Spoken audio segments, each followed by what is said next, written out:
வந்திருக்குது பாருங்க. எனக்கு வாசனை வந்தது. வாசனை வந்துருச்சா? மேல இருந்து கீழ வந்துட்டேன். சரிங்க. வாசனை பார்த்தா சாப்பிடணும். இது சாப்பிடலாம். இவ்வளோ பாருங்க ஸ்ட்ரக்சரா சூப்பரா வந்திருக்கு. அவருக்கும் வாசனை வந்துருச்சான். சாப்பிடலாம். சூப்பரா இருக்கு. இதுக்கு வந்து தொட்டுக்க ஒண்ணுமே தேவையில்லைங்க. ஒண்ணுமே தேவையில்லை. அப்படியே நீங்க சாப்பிடலாம். வாங்க பிளைன் பிரியாணி தான் செய்ய போகிறோம் இன்னைக்கு வந்து ஞாயிற்றுக்கிழமைங்க. நான்வெஜ் நாங்கள் எதுவும் சாப்பிடக்கூடாதுன்னு ஏற்கனவே நாங்கள் சொல்லியிருக்கிறோம். அதனால் பிளைன் பிரியாணி தான் செய்ய போகிறோம். மட்டன் பிரியாணி சிக்கன் பிரியாணியை விட சூப்பராக இருக்குங்க இந்த பிளைன் பிரியாணி. அதுவே தோற்று போயிடும். மட்டன் பிரியாணி தோற்று போயிடும். எப்படி செய்யறதுன்னு பார்க்கலாம் வாங்க. ஊற்ற போகிறோம். இதுக்கு வந்து தேங்காய் தான் மெயின். பிளைன் பிரியாணிக்கு தேவை வந்து தேங்காய் தாங்க ஊற்றி தாளிக்கணும். தேங்காய் நான் ஊற்றியாச்சுங்க.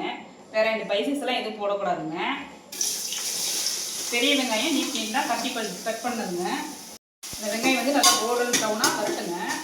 வந்ததுக்கப்புறம் நம்ம இதில் வந்து பார்த்திங்கன்னா இஞ்சி பூண்டு விழுது. இந்த வெங்காயம் வந்து கோல்டன் ப்ரௌனாக வரணுங்க.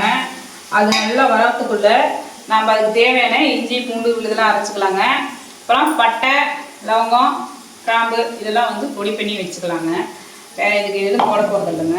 இதான் மசாலா அதுக்கு பார்த்தீங்கன்னா வெங்காயம் வந்து நல்லா பாருங்கள் இந்த அளவுக்கு கோல்டன் ப்ரௌனாக வந்துருக்குங்க.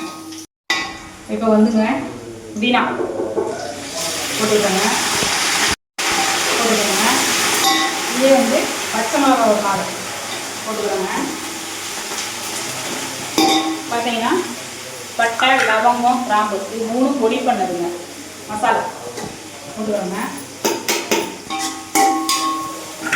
போட்டோடனே இஞ்சி பூண்டு விழுது இது போட்டுக்கிறோங்க. இது அப்படியே நல்லா வணங்கி வரட்டுங்க. வணங்கி வரும்போதே நம்ம இப்போ மசாலா மிளகாத்தூள் மல்லித்தூள் சேர்த்துக்கலாங்க. இப்போ வந்து மிளகாத்தூள் அதுக்கு தேவையான மிளகாத்தூள் போட்டுக்கலாங்க. காரத்துக்கு தகுந்த மாதிரி உங்களுக்கு ஏற்ற காரத்துக்கு தகுந்த மாதிரி நான் 2 ஸ்பூன் போட்டுக்கிட்டேன். அப்புறம் மல்லித்தூளுங்க. மல்லித்தூள் 1 ஸ்பூன் போட்டுக்கிட்டேங்க. தயிர் தேவையானதை ஊற்றிக்கலாங்க. தேவையான அளவு போட்டுக்கிறோங்க. ஒரு டவுட்டு சொல்லுப்பா. உப்பு தேவையான அளவு சொல்கிறீங்களா? அது எவ்வளோதான் தேவையான அளவு? நான் நிறைய வீடியோவில் பார்க்குறேன். அது யாரும் சொல்ல மாட்டாங்க. தேவையான அளவுனா இப்போ வந்து நம்ம ஒரு பிடி அரிசி போடுறோம்னு வச்சுக்கப்பா. இப்படி பிரியாணிக்குனா இப்படி ஒரு கைப்பிடி போட்டால் சரியாக இருக்கும். அதுதான் தேவையான அளவுன்னு சொல்கிறோம் நம்ம. அதை விட கம்மியாக சாப்பிட்றவங்களும் இருப்பாங்க. அதுக்கு தகுந்த மாதிரி அவங்க போட்டுவாங்க. நம்ம இப்படி சொல்லிட்டோம்னா அதுக்கு அடுத்து வந்து பார்த்தீங்கன்னா தக்காளி இப்படி தான் நம்ம போடுறோம். தக்காளி நல்லா வணங்கி இதில் வரட்டுங்க. தக்காளி வந்து வணங்கி வந்ததுக்கப்புறம் சுருண்டு வந்ததுக்கப்புறம் நம்ம மறுபடியும் தண்ணி ஊற்றி அளவு தண்ணி ஊற்றி கொதிக்க வச்சு அரிசியை போட விட்டாங்க. வணங்கிடுச்சுங்க. இப்போ நம்ம அளவு தண்ணி ஊற்றிக்கிறாங்க. நான் வீட்டை அரிசி தான் பொன்னி அரிசி தான் எடுத்துக்கிறேன். உங்களுக்கு தேவைன்னா நீங்கள் ஜீரக சம்பா கூட போட்டுக்கலாங்க. 1க்கு 2 தண்ணி தான் ஊற்றணுங்க. இப்போ அளவு தண்ணி ஊற்றி அரிசியில் போட்டு இந்த அளவுக்குலாம் ரெடியாக எடுத்துக்குப்பா. இப்போ வந்து நம்ம என்ன பண்ணலாம்னா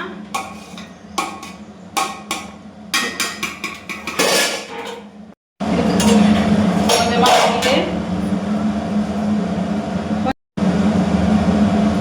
போட்டு தம் பண்ணிடலாம்ப்பா. பிரியாணி பாருங்க ரெடி ஆயிடுச்சு. இங்கே பாருங்க எந்த அளவுக்கு உதிரியாக வந்துருக்கு பாருங்க. கொஞ்சம் கூட அடியே பிடிக்கல. அதே மாதிரி இங்கே பாருங்க. இப்போ நம்ம பிளேட்டிங் பண்ணி சாப்பிட போகிறோம். பாருங்க ரெடி ஆயிடுச்சு. எவ்வளோ சூப்பரா செம்மையா வந்திருக்குது பாருங்க. எனக்கு வாசனை வந்தது. வாசனை வந்துருச்சா? மேல இருந்து கீழ வந்துட்டேன். சரிங்க. வாசனை பார்த்தா சாப்பிடணும். சாப்பிடலாம். இவ்வளோ பாருங்க ஸ்ட்ரக்சரா சூப்பரா வந்திருக்கு. அவருக்கும் வாசனை வந்துருச்சான். சாப்பிடலாம். சூப்பரா இருக்கு. இதுக்கு வந்து தொட்டுக்க ஒண்ணுமே தேவையில்லைங்க. ஒண்ணுமே தேவையில்லை. அப்படியே நீங்க சாப்பிடலாம். விரும்பினதா சாப்பிடுங்க. டேஸ்டாவும் சாப்பிடுங்க. சந்தோஷமா இருங்க. சப்ஸ்கிரைப் பண்ணிக்கிங்க. லைக் பண்ணிக்கங்க. வாங்க எங்க வீட்டுக்கு சாப்பிட.